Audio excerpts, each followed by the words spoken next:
In the early hours of July 30th, 1916, a heavy, humid stillness hangs over the Jersey City waterfront as Black Tom Island sits quietly in New York Harbor, its rail yard crammed with freight cars loaded with high explosives, TNT, small arms ammunition, and artillery shells awaiting shipment to the Allied powers in Europe.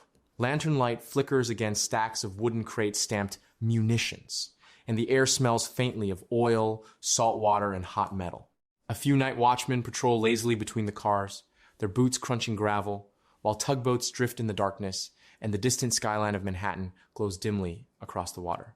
The scene feels routine, industrial, uneventful, until a small, almost invisible spark ignites near one of the rail cars. At first, it's nothing more than a flicker, a brief flare in the shadows, but within moments, a sharp crack splits the silence. A sudden explosion erupts, scattering sparks and splinters into the night. Shouts break out as flames begin to spread unnaturally fast, racing along the tightly packed explosives. Panic sets in as workers turn and run, their silhouettes thrown against growing walls of fire. The blasts begin to multiply one after another in rapid succession, each detonation feeding the next in a violent chain reaction. Fireballs burst outward, lighting the harbor in intense flashes of orange and white, while the ground trembles beneath the force. Rail cars buckle and twist as shockwaves ripple through the yard.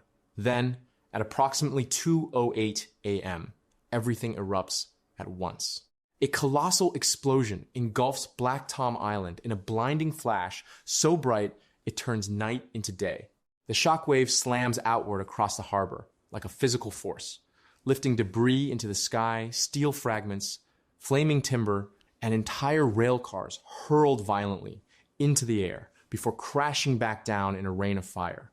Across the water, the Statue of Liberty absorbs the blast as windows shatter and shrapnel strikes the torch, damaging it permanently. In Manhattan, buildings shake violently as glass explodes outward, jolting thousands awake as if an earthquake has struck.